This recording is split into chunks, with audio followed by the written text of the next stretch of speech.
I'm going to try as much as possible to marry the two. Okay, so we're going to be discussing around how to be employable. Oftentimes we find people complain that, oh, I've submitted CV in so and so places. Maybe since the year began, we're already in May. Maybe you have submitted up to 20 CVs, 30 CVs, 50 CVs, or less. And you've been wondering, you haven't heard any feedback, maybe one or two, or maybe none at all. And oftentimes we hear people say things like, oh, they've already given out the jobs before the advertisements came. Oh, maybe they don't like me because of where I'm coming from. Maybe they don't like me because I am male or female. Maybe they don't like me because I bear native name. They don't like people from my tribe or people from my religion and all that. So some of those things I mentioned are not actually things that happen. We're going to be looking at, in the course of this, some mistakes that job seekers make. Very, very key. So it's not just all about submitting CVs, whether you dropped it hard copy or you did so soft copy. It's not just the CV. What is the content of your CV? How do you carry yourself when you're even submitting the CV?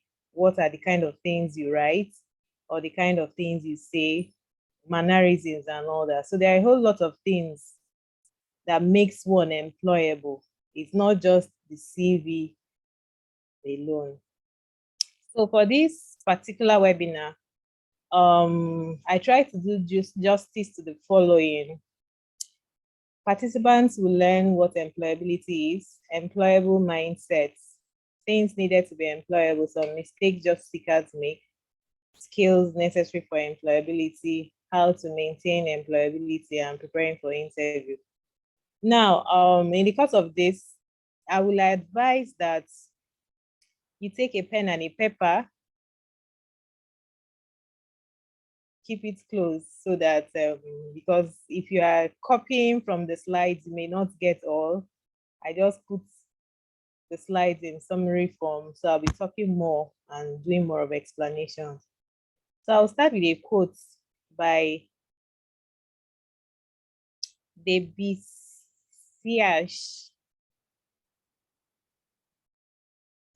He's a medical doctor. I think he's an Indian. He says there are two possibilities: accept the reality. There are two possibilities: accept the reality or change yourself to get ready to accept the reality. What does this mean? In seeking for a job, there are two opportunities. If you go to somewhere and they tell you that there are no vacancies, you have two options. You either accept the reality that the company doesn't have vacancy, or you change yourself to get ready to accept the reality. I think I like the latter part. Sometimes you find people dropping CVs and, people have this mindset, oh, let's just drop CV. Let's just drop CV. Maybe government is calling for something. They say you should submit 5 copies of your CV, or like some educational institutions might be asking for 5, 10 copies of CV and educational qualifications and other certifications. And you keep asking, what are they going to be doing with all that? Okay, so in the course of this, you will find out what they actually do with it. So from this quote, there are two possibilities. You either accept the reality, there are no jobs, as people will tell you, or you tell yourself that you change the narrative. So whichever one you decide to, that is the one that works for you. Then I shall be looking at, in the course of this as well. It's okay. So going forward, there is ongoing debate on what qualifies one to be employable or not. Some people say what makes you employable is, so you have all the certificates, you have degree, you have masters, you have PhD, you have attended some conferences, local and international conferences. That's certification or qualification. Some other people will tell you, oh, every job description has something that they are looking at. You see, when you see a job advert, you will see things like number of years of experience, qualifications, the person, educational qualifications, the person, the skills the person should have, both soft skill and hard skill, are all carefully penned down. So some people say that for you to be qualified for that job is when you meet those requirements. So for some, employability is all about qualification, while to others is all about experience. In spite of this, hiring managers are often seen complain about unavailability of well-employed candidates among fresh graduates today. Even in national discourses, sometimes you find people say things like, oh, Nigerian graduates are not qualified, they are not employable. I've heard so much. I'm sure that some of us have also read some of those kind of things, probably online. Now, the question remains, is it in all cases? There are so many reasons in Nigeria of today to think that such things are maybe the truth, considering that even presently ASU is on strike. People will humorously say that the holiday that every year the holiday that every year people go to schools are not in session is ASU strike. Every one of us who went to public school at one point or the other time, I'm sure we are affected by ASU strike at one point of their career or the other. But is it really like what makes someone to be qualified or not? Personally, like I said I'll be sharing some of my experiences. Personally, in my second year when I was in the university, in my second year as an undergraduate, I did I think 1 year and 2 months. It took us 1 year and 2 months because of ASU strike. We had the national strike, like the one we are having right now, for 8 months. After that, then we now had internal strike for 4 months. So in my second year, I started second year like 2022 and finished second year 2024, early 2024. So you can imagine what that whole process means. Now, hiring chiefs have often said that a major educational degree does not guarantee employability. Whenever ASU decides to call off the strike, it's not equivalent to the time that you become employable or something like, no. It's not the number of degrees that you have. Maybe after now, you tell yourself that you need to, after now, you tell yourself, oh, I've graduated, let me look for a job. That's not what makes you employable. So going forward, we shall be looking at some other things as the time goes on. Sorry.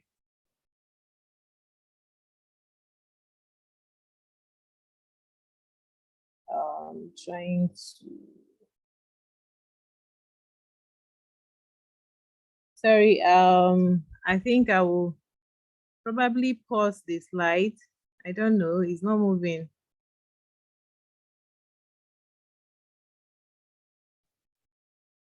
Maybe let me just. Your system is hanging. I don't know what is happening. Okay, maybe I will. Let me try to share again. Let me try to share fresh. Yes, but it's not in full screen mode.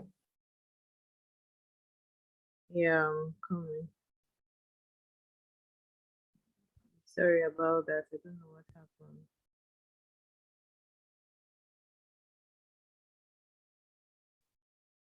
I think I pressed something probably and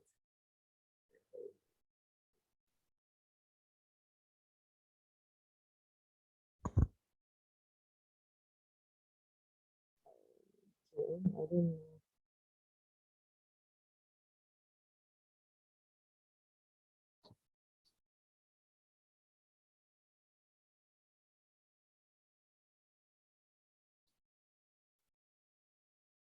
Okay, the next slide, why I'm still figuring out what to do to.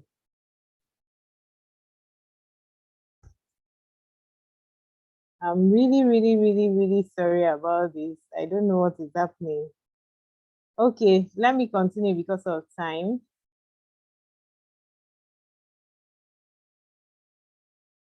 Okay, it's moving now. Okay, the next thing I'll have here is, what do you call being employable? For me, being employable simply means meeting all the necessary requirements needed for employment. And all these requirements are just a combination of your skills. Every job description has skills. They will tell you, for instance, they will tell you you have to be a strategic planner, you have to have project management skills, you have to have excellent communication skills. These are all parts of the skills that are required in a job. Then knowledge. If you're applying for a particular position, you should be able to have knowledge of what you can't, as an engineer, for instance, be applying for a medical job. You don't have the knowledge. So you have to have a combination. For you to be employable, you must have a combination of skills, knowledge, tools, qualification. These are all the things you have to have.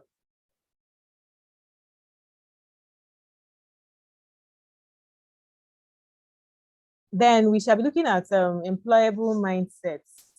Oftentimes, when people are seeking for jobs, or they already have one, they are moving to another one, or they are moving from one industry to the other, or they are upgrading. Maybe you are in a particular position, you are being promoted to the next position.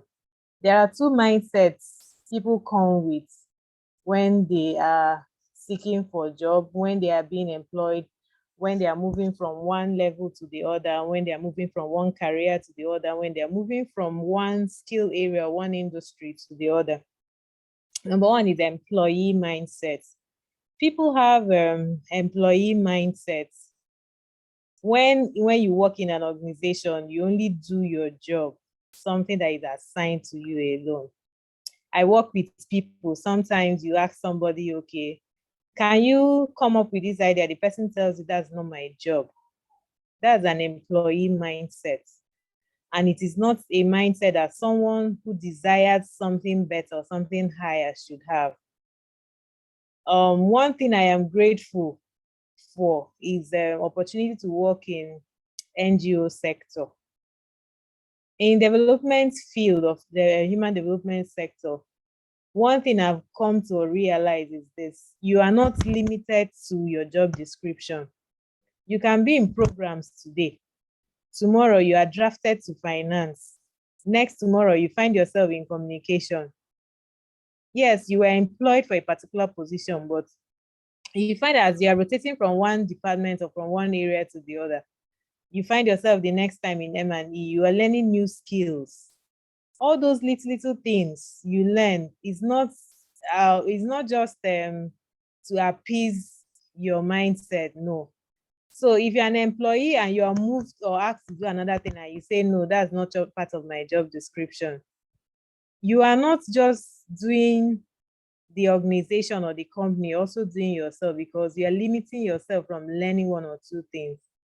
There was a place I worked in the past, and in the course of working in that place, I had to be doing a lot of things that had to do with photocopying, binding, and things like that.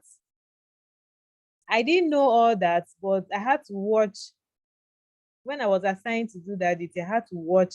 I had to go to, like, frequently, because we do a lot of, so it's not office related. I had to go to business center. I had to go to Sky in particular, Sky Memorial in Abuja. If you're in Abuja, you should know what the place is. I had to go there like every other time. So in the course of, I just started noticing how they were putting things together. When I left that organization, I worked in another place. Now, it was only one person in the office who does the printing, who does the binding, who does the photocopying, and things that have to do with all that. So one of the days I was supposed to travel to the next city for a meeting. So I came to the office the day before. We were able to finalize everything. So I think there was no light or something. So we couldn't, I think there was no light. So we couldn't have access to finish up the photocopying, the binding and all that. I came to the office early. The person whose duty was not available to do that. And I needed to take those documents and go to the next cities, not go to the next town or go to the next street. No, go to the next city. So, but because I had those skills, I just quickly went to the photocopy, did my stuff, did the spiral binding and just took it and I left. Assuming I didn't have that, what would have happened? I would just sit in the office and be waiting for the person. Maybe there was traffic on the road, and by the time the person gets to the office and I'll start going to the city, maybe by the time I get there, the meeting has ended. So having an employee mindset is not always the best. When you limit yourself to this is a job assigned to you as a person, it's not always the best. The next thing we are looking at is the entrepreneurial mindset. When you have an entrepreneurial mindset, you see that organization as your own. You see yourself as a part and parcel of that organization. Same thing transcends to everything you're doing. If you are going to be assigned any duty, you are doing that duty from your heart. You know that you are doing this not just to please the owner of the organization, not just to please, but you just want to do this because you see yourself as a part of that process. That's an entrepreneurial mindset. So you're going to be asking yourself, are you an employee? Do you have an employee mindset or an entrepreneurial mindset? If you have an employee mindset, you are limited. You are limited to, I'll do this, garbage in, garbage out, salary comes. That's employee mindset. But with entrepreneurial mindset, you have a mindset to grow the organization, to grow the company, to know that one day you will also be in a position to be an owner. And it's the same measure you measured for someone, that's the same way it will be measured to you. So having an entrepreneurial mindset is more employable, is a more employable mindset than employee mindset. Now, what do you need to be employable? You need qualification, yes. Every job description has qualification. Some minimum of OND, SSCE, degree, HND, masters, PhD, and the likes. These are all qualifications. Now, it's not just everybody that has minimum of that is qualified. They will still go ahead to tell you in a particular field they want: business administration, human resources, medical doctor, engineer. Even in engineering, they'll still break it down for you. They will tell you electrical and electronics. They will tell you computer science. They will tell you, different things, civil and all the rest of them. So these are all qualifications. So before you embark on your employment journey, what kind of qualifications do you have? Do you have qualifications that limit you, that when jobs are available, your qualification does not meet that? That's a question. Secondly, you still have skills. It's not enough to have, Nigeria, we are so crazy about certificates. When people, even for this kind of webinar, people still request for certificates. They just want to show. It's not all about that paper to show. In the last how many years, all the things I have done with that I have to showcase my qualification, my skills, and all that. People, the narrative is changing. With COVID-19, we didn't know that we're going to be working at home. Sometimes before COVID-19, people work at home. We view them as Yahoo, internet fraudsters. That's like why they're at home. They can't get an office. But COVID-19 came and told us that you can actually work from anywhere. So now looking at this, your skills is what speaks for you. It's not just the certificates. A lot of us carry certificates about we can't even defend. On one of the occasions, we had to interview a group of persons for a new role. And one of the panelists asked one simple question. You are a graduate of economics. Can you tell me what you wrote on your project? This was somebody who graduated less than 5 years and couldn't even remember what his project was all about. He couldn't even defend, he couldn't even mention the title of it. And I was like, now, we might be asking yourself that, okay, why are you bringing up something that happened over and over? The truth is that we live in Nigeria where we understand people, even the qualification we are talking about, the certificate, people can go anywhere and get any certificate. Even some certificates are gotten that look original, coming from the school, science field, meanwhile, nothing. Then the skills, you need the relevant skills, you need some soft skills. You need interpersonal skills, you need intrapersonal. Some of us don't even understand ourselves. Some of us lack emotional intelligence. Some of us lack a whole lot of things. So ability to work under pressure, we see all that in CV. But is it the true thing? By the time you give the person responsibility and closing time is 5 and the person is telling you that there is traffic on the way, I have to leave the office, and you tell the person we need to, because we need this for a meeting tomorrow, the person will just flare up. Those are not skills. The person lacks some soft skills. So even in interviews, as little as interview might seem to you, some of these things are seen from non-verbal clues that a potential employee exhibits. Now, going forward to, let's look at CV. CV and resume are not the same thing. Resume is shorter, usually not more than 2 pages. If you can limit it to 1 page, better. If you can spill to 2, but not more than 2 pages. Now, CV, you might be asked that your CV shouldn't exceed certain volume, either MB level or number of pages. Usually, this is done when people are doing submitting CVs on websites because of space, available space and all that. So now, going back, curriculum vitae or CV is different from resume. Resume is more like summary. You don't have to come and be writing so many things. Then CV, I see a lot of CV, I review people's CV and all that. Sometimes people still have local government, place of origin, local government, religion, and all the likes. And I'm like, in this day and age, there are sample CVs online, yes, but before you go online, there are some things you need to understand. And number one is that when it comes to curriculum vitae or resume, the online samples may not be the best.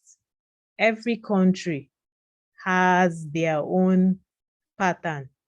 Some people have pictures, like a passport on the CV, and so many other things. So what are the contents of the things you should have in a CV? The CV should speak about you. Who are you? What kind of skills do you have? What kind of qualification do you have? What kind of experience do you have? Your CV should be clear about it. Or usually modern CVs these days don't really require about age, except if the job description is asking for age. Some will tell you not more than 25 years ahead, but most CVs this year you don't have to. We still see CVs of somebody with PhD still showing primary school. That's wrong. If you have a master's degree, your CV should show your master's, show your first degree. Secondary, I don't even have secondary on my CV, not to talk of primary. If you have multiple postgraduates, like that. So make your CV up to international standards, not just Nigerian local governments of origin, ethnicity, states, all those things are irrelevant. They are just too much information that are not relevant. it's always advisable to put a contact address in your CV that is a point of contact. You don't necessarily have to put your house address. It's for security reasons because you don't know where the CV might land. If you have a reference for maybe like an office, you can use care of so and so is better. That's one. Also on your CV, you can put hobby if you have like international qualifications, maybe conferences you have attended with dates and titles, things like that, you can actually put it. Then, okay, let me leave it to the next slide. What I had wanted to say something that shouldn't be contained in the CV, but I will leave it to the next slide. Then the next thing you should also know that cover letter and motivation letter are not the same. For cover letter speaks a summary of your CV, highlighting your experiences, your achievements. So if you have experience, maybe like myself, I have as the program manager of Hold My Hands. If I'm writing a cover letter, I should be able to explain what I have achieved in that position, not just mentioning that I'm program manager of Hold My Hands. I should be able to say that in the course of my duty, I've reached out to over 300 women. I've reached out to 150 people in these local governments. This number of states should all be contained. Your achievements should be highlighted. Motivation letter, on the other hand, speaks about yourself. For you to write a motivational letter, even if you don't have experience, you're just fresh out of school. Motivation letter demonstrates what is your interest. Why do you want this job? What is your interest about this job? So cover letter and motivation letter are not the same. Then jobs come with duties and responsibilities as well. So make sure that in writing your cover letter, make sure you mention the duties and responsibilities that you have covered.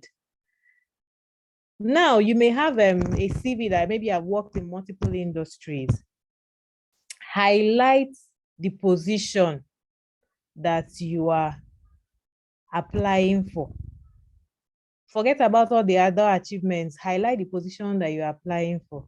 If you have worked as an administrator, you have worked as a human resources person, you have worked probably in the bank where you are not a human resources person or an administrator, and you are looking for a banking job, highlight your duties in the banking more.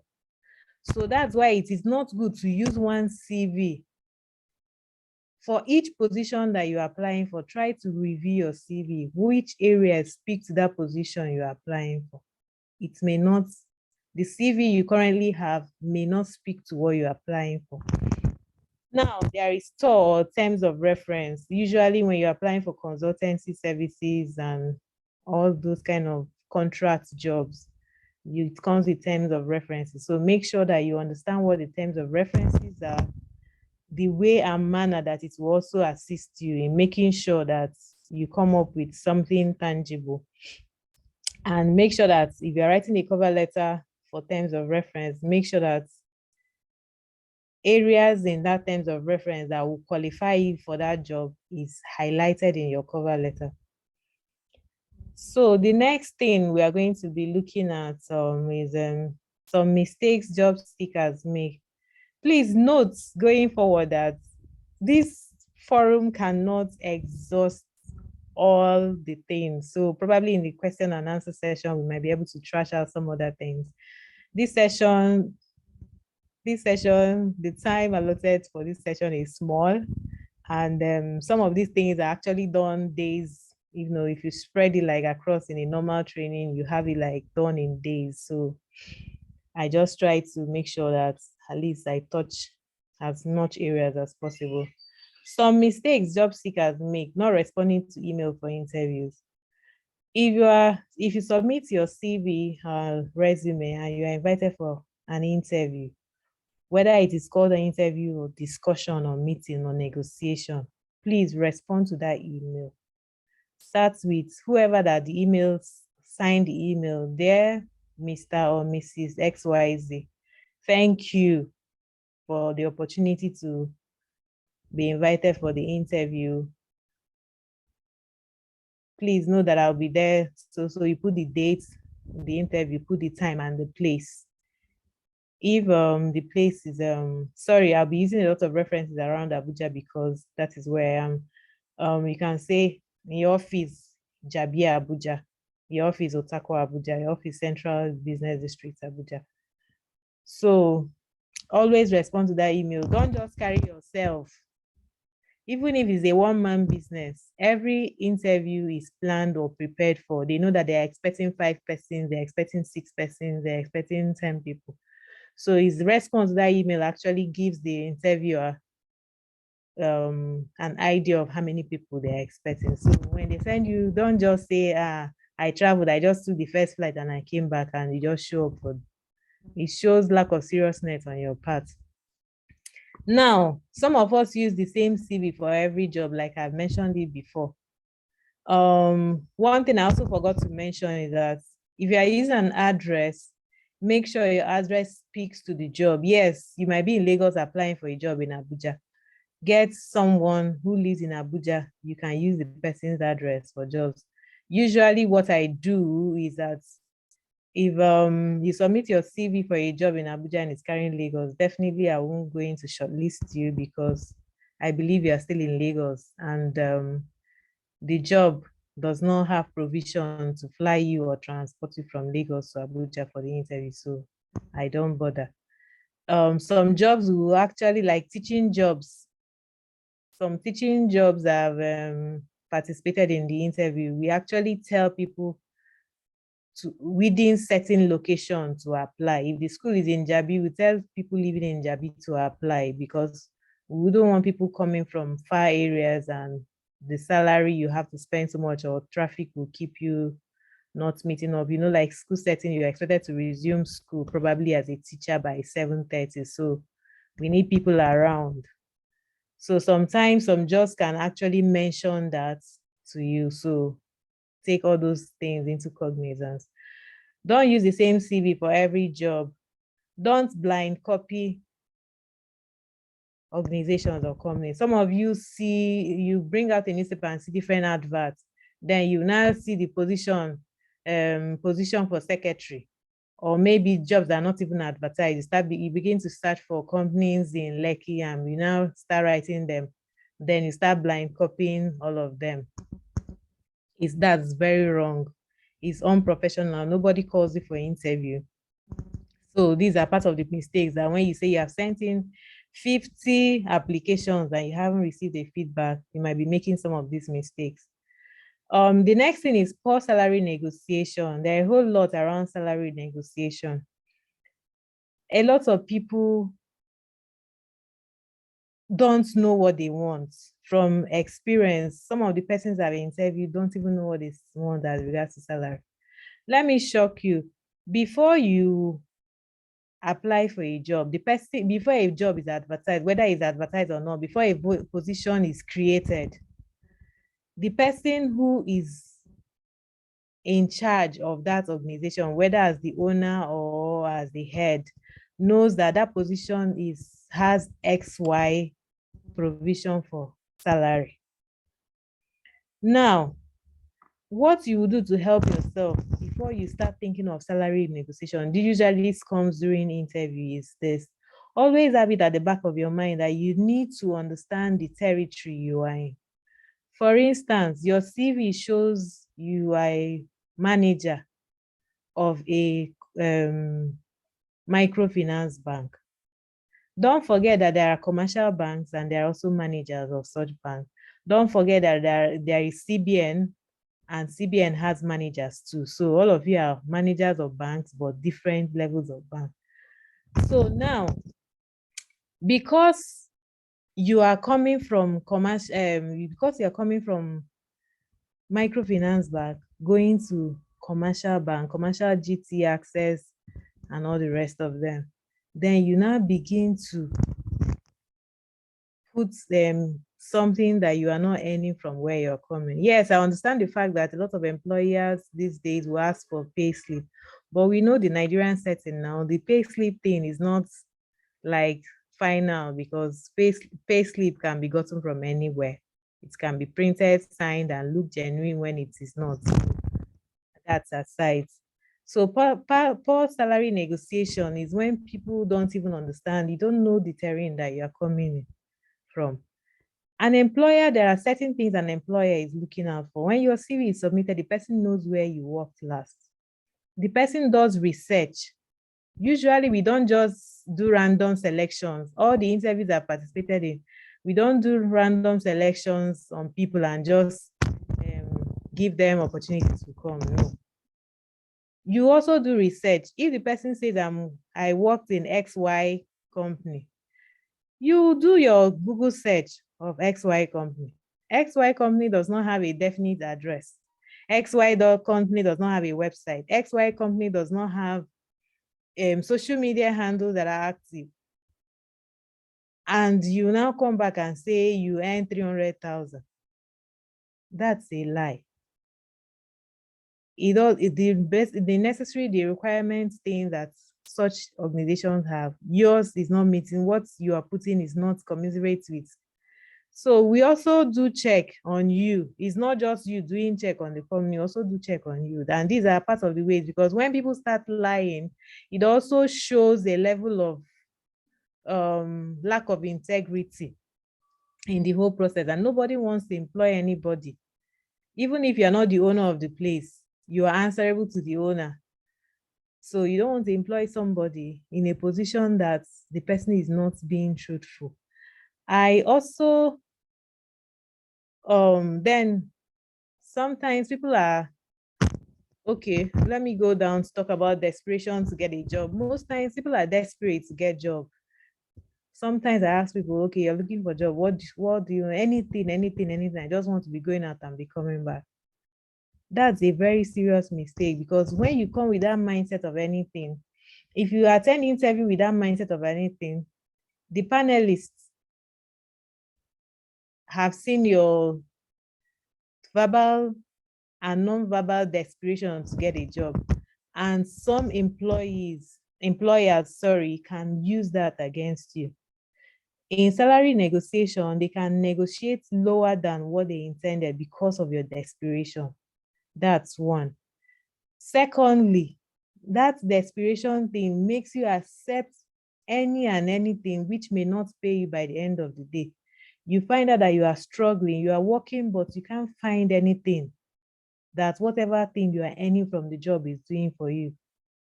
That's what's part of the things that desperation to get a job causes. Now, lack of emotional intelligence, I mentioned that a little bit. Some people lack emotional intelligence. You enter an office to drop CV. Security man who is not trained tells you one thing or what the other that you don't like, and you flare up. Some of these places have cameras, and somebody, of course, is monitoring the camera. Whether it's the interview that you are called for or ordinary to come and drop CV. So these things are all being monitored. Now, the way you address the security man, the way you address the receptionist, of course, you're not going to get a job, even if you are the best. Everybody knows that emotional intelligence is lacking. You are allowing your emotion to becloud your judgment. Oftentimes, how we talk to people, oftentimes how we behave. Sometimes you just drink water and just throw the container anyhow, instead of asking for. So all those little things, you don't know the organization that you're applying for. They may have camera, they may not have, and you may not, maybe the cameras are hidden, you may think they don't have why they have. So these are some of the little things. People lack emotional intelligence, from the level of where you're submitting your CV to everything and all that. It's not you might be doing some things that are wrong. Then the next thing is inability to understand multicultural work setting. Every organization, especially if you are working in Nigeria and some other where we have multicultural work setting, you need to understand. In multicultural work setting, we have different cultures embedded in the workplace.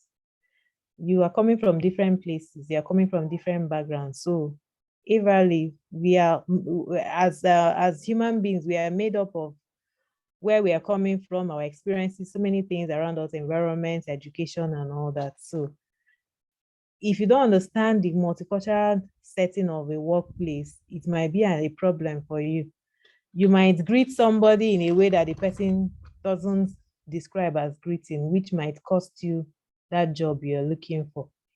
Then the next thing we are talking about is neglecting multi-generational workforce. We live in multi-generational workforce.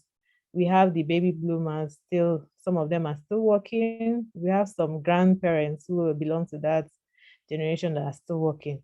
We have the X generation, the Y generation, and the Z generation.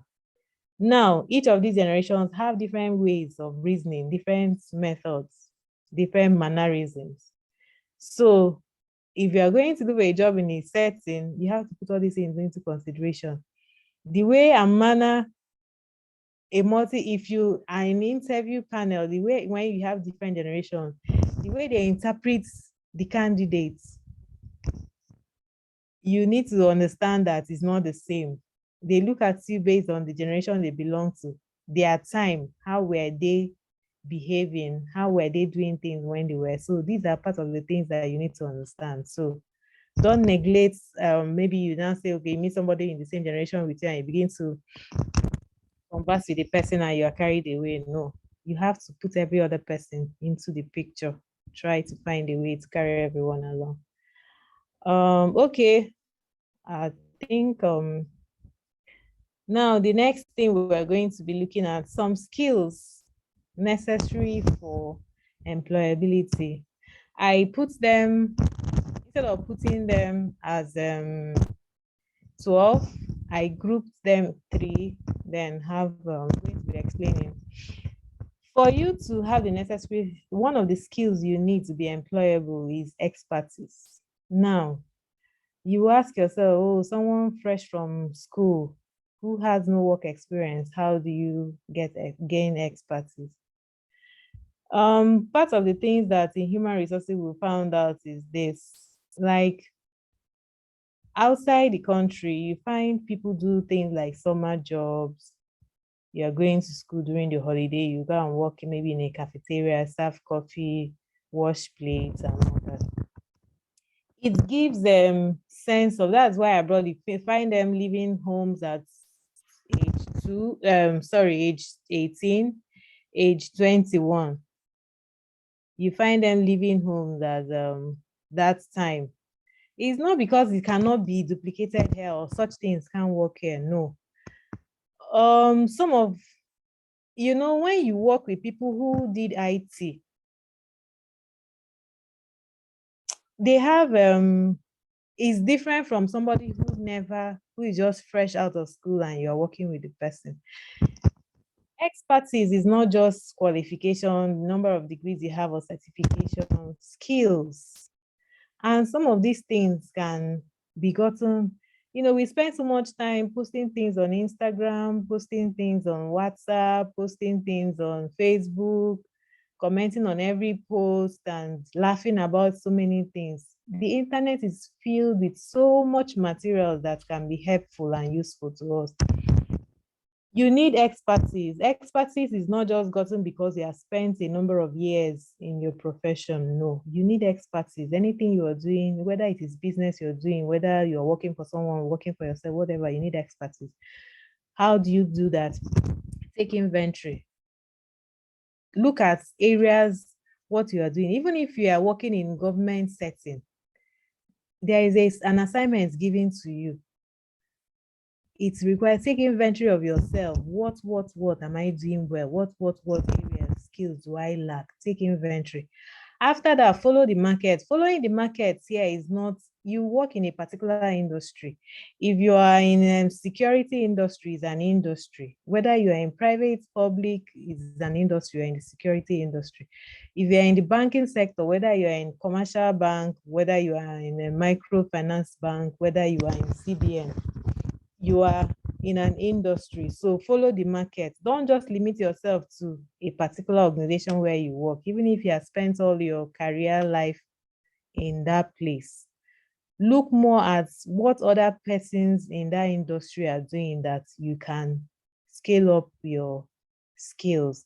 Now make a plan on how to achieve that.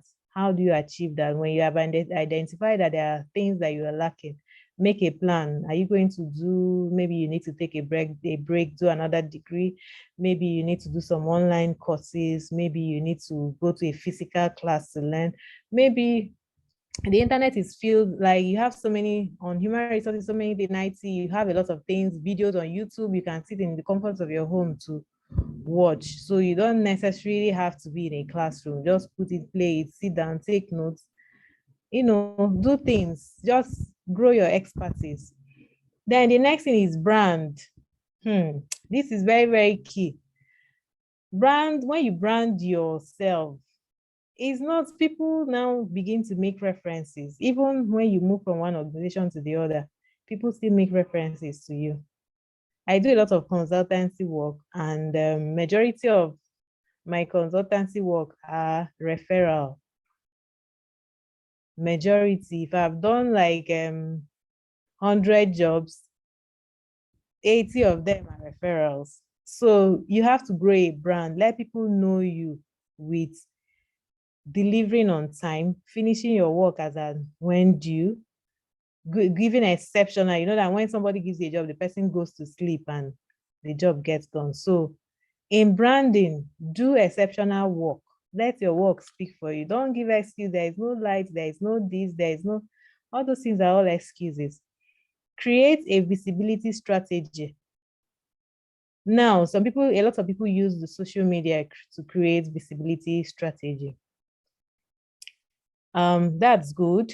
If you don't know how to use social media to create visibility strategy, make sure that even online, after this, people are going to be asking questions, take note of who they are.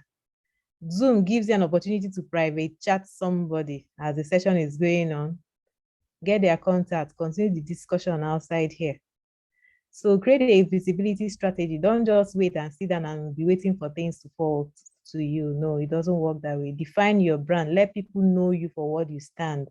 Not that you are here, you are there, you are here, you are there. When jobs are given to you, don't do them on time. You do it anyhow. You are not creating any brand.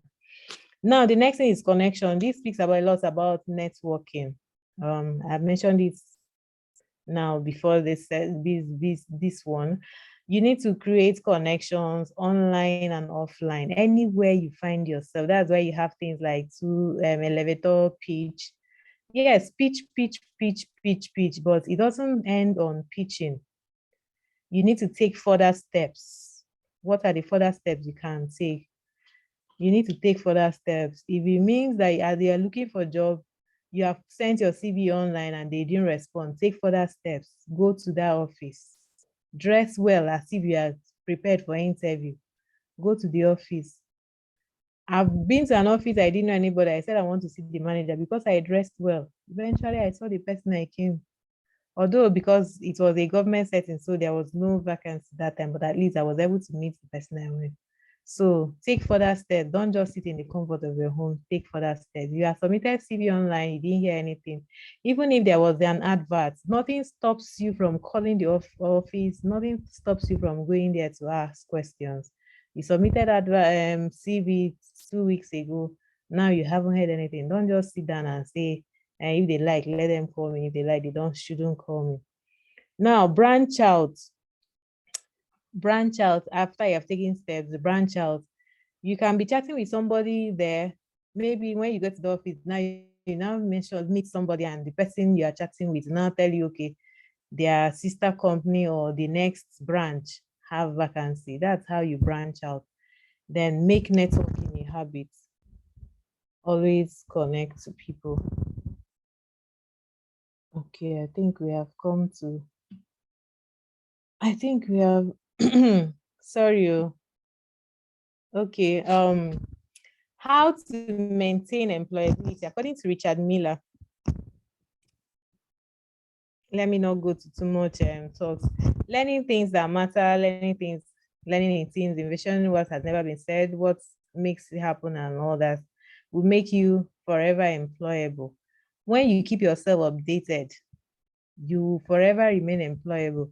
Even if there is downsizing, there are people that they will still call back because they have demonstrated exceptional abilities. Now, in maintaining employability, please pay attention to the following. Get good education. Sometimes you might miss opportunities because you don't have certain educational qualifications. So get good education each time you have. Even if you don't meet, sometimes I always tell people, if you see a job you like, even if your educational qualification, or even if they said it's male or female only, apply.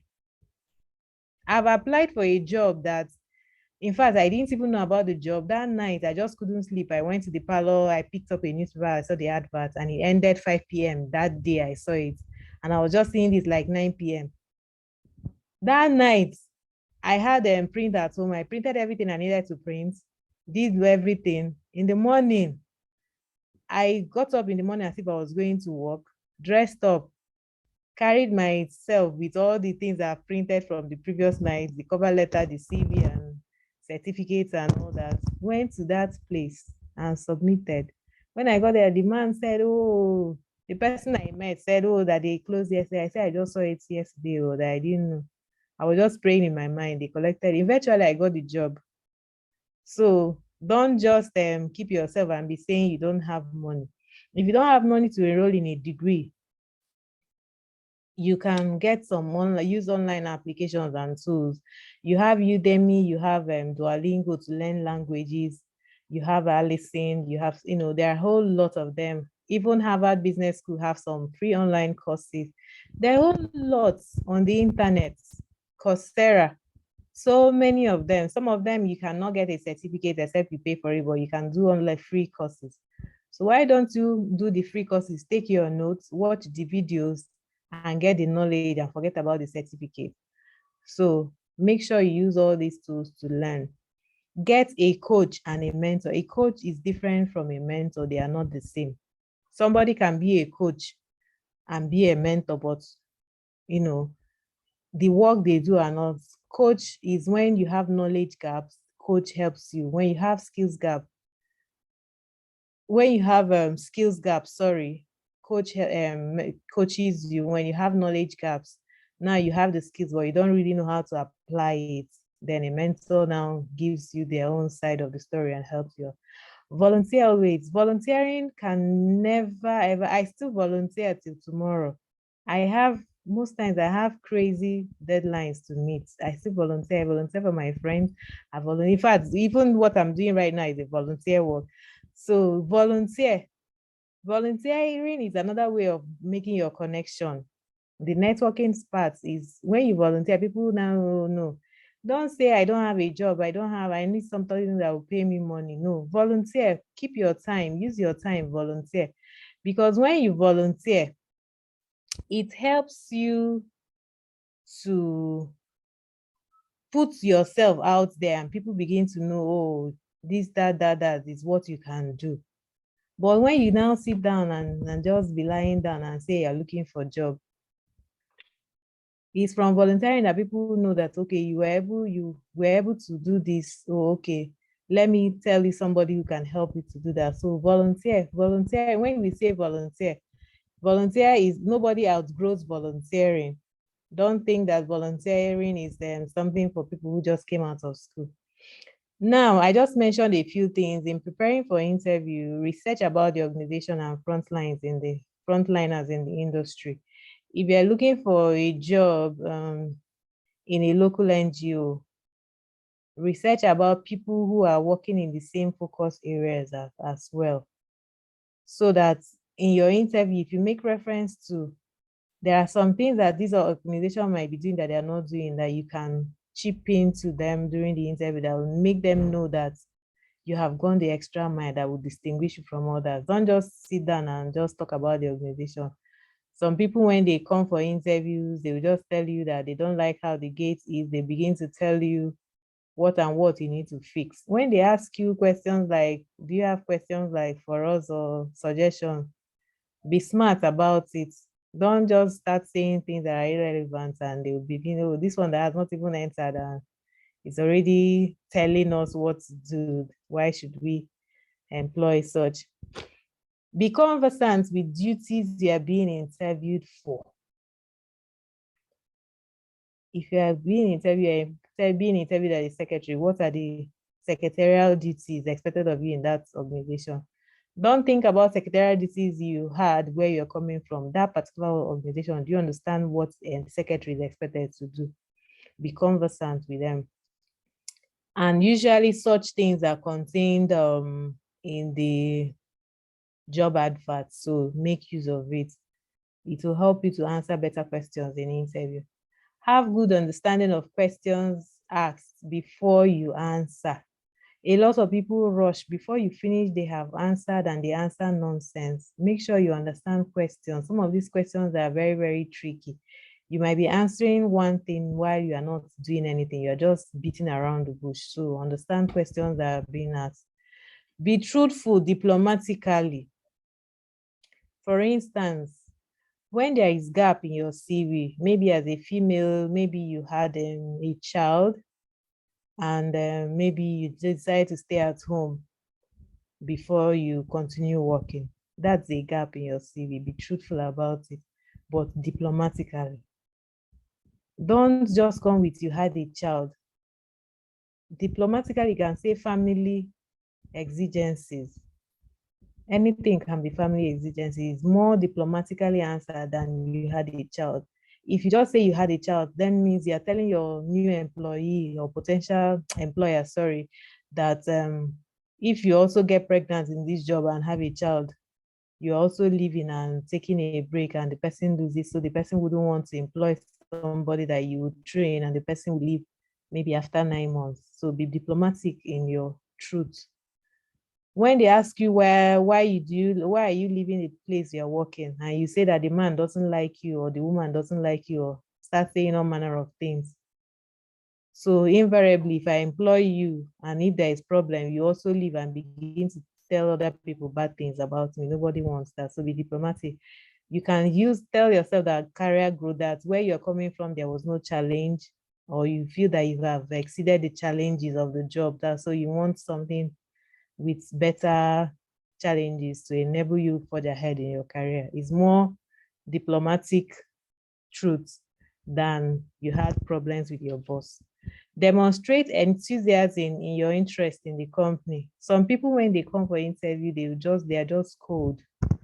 We interviewed one lady one time and asked her to do some demonstrations, assuming we're a client that should get up. And when she now greeted us, we answered like the way the supposed client would have answered, in a voice or tone that she just burst into laughter.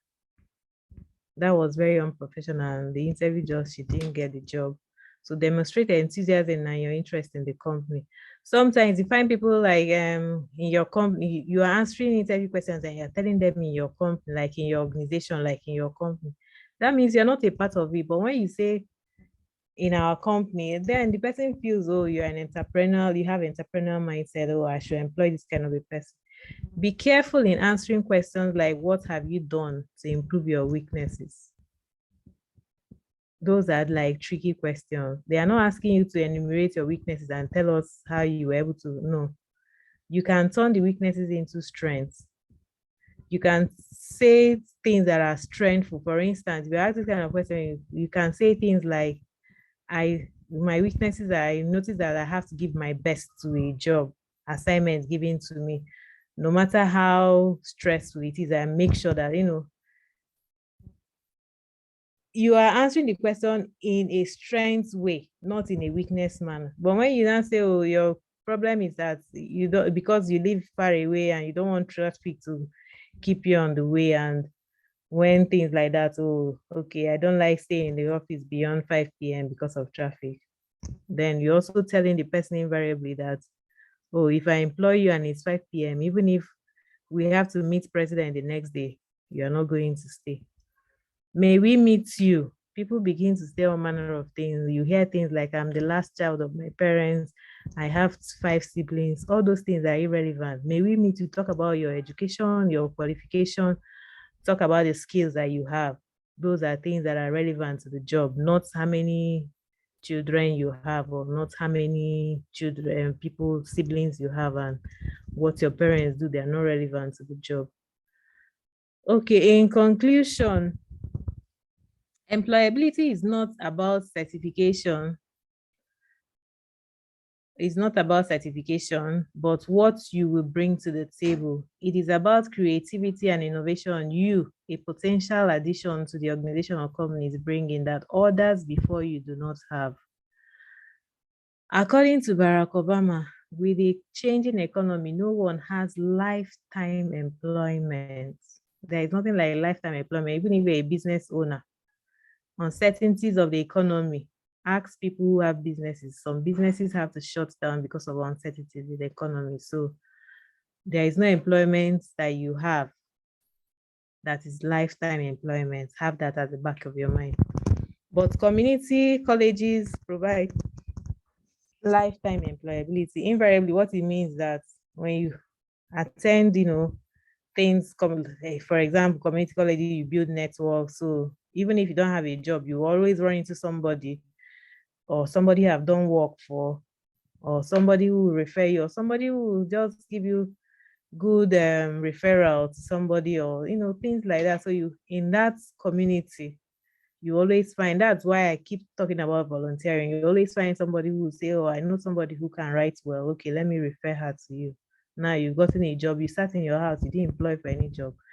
You didn't apply for any job, you didn't ask for anything, and you just got the job. So those are kind of opportunities that give you lifetime opportunities. And even when you don't have a job at the moment, with these little things you can. Okay, thank you. I was sorry, I was trying to rush because of the little breaks I had, so I can take questions now. Thank you. Okay, so thank you so much. Thank you for this lecture. So I would like us to, respond with questions now. So if you have questions about the lecture on what it means to be employable, questions you have about how to respond to emails, when is the right time to respond to an email, blah, blah, blah, please ask your question. Feel free to, we are not so many here, so feel free to unmute yourself and just ask. You can also raise up your hand. And then if you don't want to waste time, you can type your question in the chat box.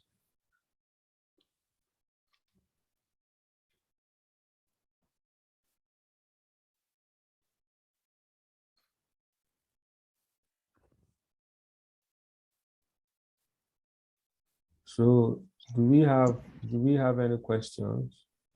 Please, I have a question. I don't know whether you can hear me. Yes, Yes, I can. please go ahead. Okay. Okay. I want to ask, is it right for someone to discuss the payment package as in salary with the company you want to start working with? Thank you. Okay, thank you. Can I have more questions so that, or should I, because if I respond to them one after the other, it will take more time. Yes, Someone dropped something on the chat box too. And yeah, so please, guys, let's ask all our questions at once so that our lecturer can take it at a go and we save time. Thank you, Obiako, for that question. So we are in the Q&A session. So guys, please ask your question. You can put it in the chat box. You can unmute yourself. I think Olatunde has unmuted himself. Okay, so please go ahead and ask. Good afternoon. Yeah, go ahead, sir. good afternoon. Thank you, speaker, for the program, for the event. My question is actually on this same issue of salary. My question is, what are the factors to be looking at in trying to negotiate salary with an employer? Is there anything we should be looking at in negotiating a salary per se? Okay, I've taken the factors to look at in negotiating salary. Thank you. Oh, Okay, Thank so you. can we have more? So guys, more questions, at least one more, and then we can wrap up.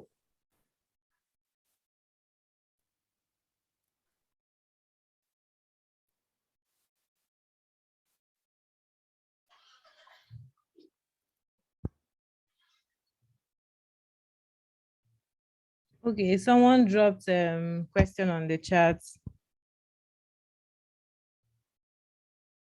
on follow-up email. Okay, Victor, can we answer now, or should we take one Yes, more? let's just answer so that we save time.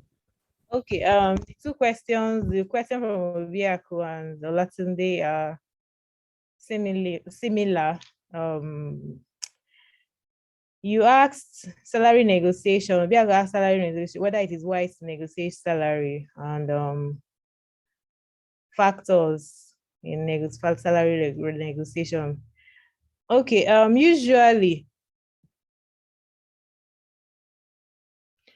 usually most interviews, in fact, I have not attended any interview yet that they did not talk about salary. Salary negotiation is part of the interview process. Very, very key. It's something that as a prospective employee, you have to be smart about it. Like I said when I was mentioning that for every vacant position, there is an amount, there is an X amount for that position. Before you negotiate salary, do a background check on that organization or company you have interest in. If you are fortunate enough to have somebody who works there, ask for how much that position is worth. It helps you to know what. Now, factors to negotiate salary. Negotiating salary is not all about amounts. When you do a background check, you know what they are worth, what they can afford to pay for that position. And if it is not something that you are okay with, if you are negotiating for an increase, don't do it stubbornly. You find lots of people that will tell you that, oh, I'm earning 50,000 where I'm coming from, and I should earn something better. That's not a guarantee. You look at what are you going to learn from that job? Is there any challenge? Is there anything there for you? Not just going to work every day and coming back. You look at when you have examined the factors to follow is that you do so smartly. Why don't you talk about what you can do to enhance that position? It will help you to negotiate better.